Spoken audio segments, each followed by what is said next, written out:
Maraknya kasus bullying atau tindak penindasan yang Video terjadi di bullying atau lingkungan pendidikan perundungan yang seperti sekolah. dilakukan oleh sejumlah remaja SMP putri negeri di Malang, Jawa Timur yang diduga menjadi korban Pada kasus perundungan ini teman dengan sekolahnya memanggil sejumlah pihak Bullying pihak merupakan sekolah para ekspresi remaja menyimpang pada anak dalam upaya pencarian jati diri, peran pendidikan di keluarga dan sekolah sangat bullying atau diperlukan sebagai perundungan. penyeimbang.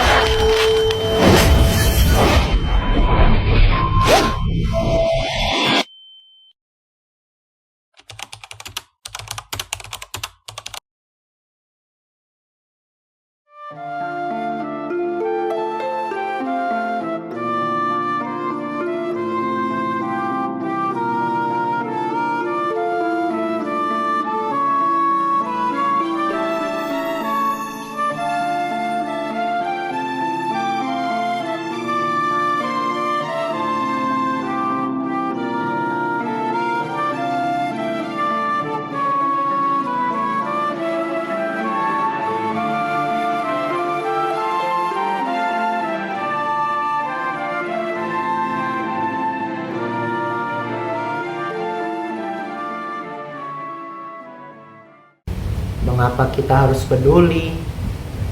Halo semuanya, terima kasih telah meluangkan waktu kalian untuk hadir di sini. Sekarang kita akan membahas sesuatu yang penting nih, yaitu tentang bullying di lingkungan kampus dan bagaimana kita bisa menghentikannya bersama-sama. Mungkin sebagian dari kita menganggap bahwa bullying ini kerap terjadi di sekolah dasar maupun menengah. Tetapi faktanya di lingkungan perkuliahan pun masih terjadi bullying loh, bentuknya pun bermacam-macam.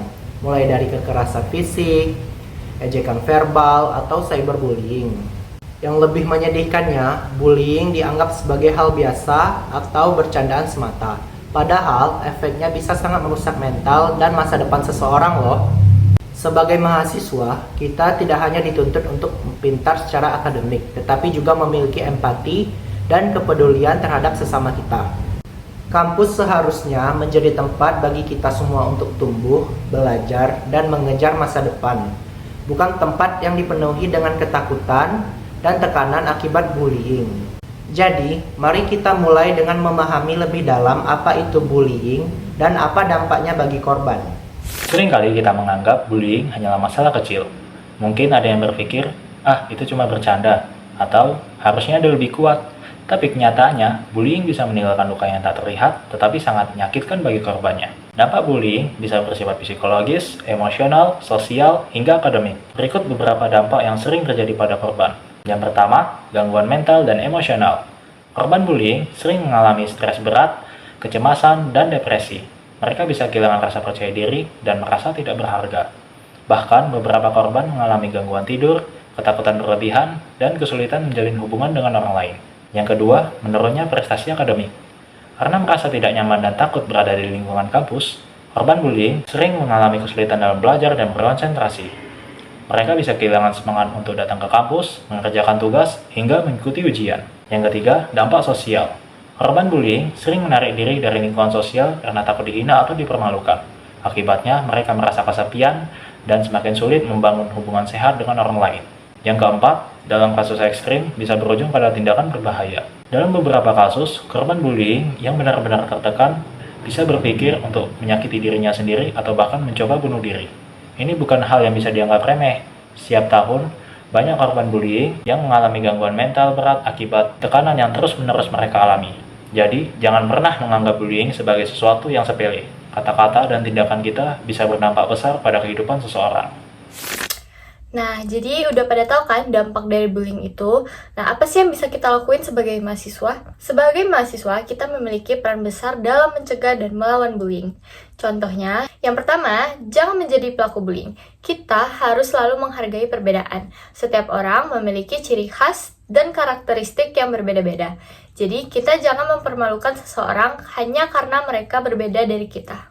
Yang kedua, jangan menjadi penonton pasif.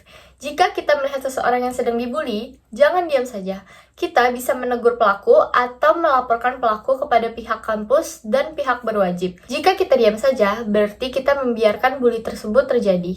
Yang ketiga, berikan dukungan kepada korban. Banyak korban bullying yang merasa mereka sendirian dan tidak tahu harus berbuat apa. Jadi, tunjukkan kepedulian kita terhadap mereka. Ajak mereka berbicara dan mendengarkan tanpa menghakimi mereka. Dan kita bisa memberikan dukungan agar mereka bisa dapat terbantu dengan kita. Kita semua memiliki tanggung jawab untuk menciptakan lingkungan kampus yang lebih aman dan nyaman bagi semua orang. Jika kita pernah melakukan bullying, mari berhenti sekarang juga. Jika kita pernah menjadi saksi bullying, jangan hanya diam dan mulai bertindak. Dan jika kita pernah menjadi korban bullying, ingatlah bahwa kita tidak sendirian. Akan selalu ada orang yang peduli dan siap membantu. Sekarang, saatnya kita tanyakan pada diri kita sendiri. Apakah kita sudah berperilaku baik terhadap teman-teman kita? Apakah kita pernah ikut dalam candaan yang mungkin menyakiti perasaan orang lain? Dan apakah kita sudah berani untuk membela teman kita yang sedang dibully? Mari kita mulai perubahan dalam diri kita sendiri. Kita bisa menjadi agen perubahan yang menciptakan lingkungan kampus yang penuh dengan saling menghargai, mendukung, dan saling peduli terhadap sesama. Kampus kita adalah rumah kedua bagi kita. Sudah seharusnya kita menjadikannya tempat yang aman dan nyaman bagi semua orang. Stop bullying! Kita semua berhak merasa aman di kampus. Bersama, kita bisa ciptakan lingkungan kampus yang bebas dari intimidasi dan penuh dengan kebaikan. Mengucapkan kata pamit yang ternyata menjadi Pelatihan belum minuman keras, alkohol, dan ambil di luar nikah. Kejadian ini membuat pelajar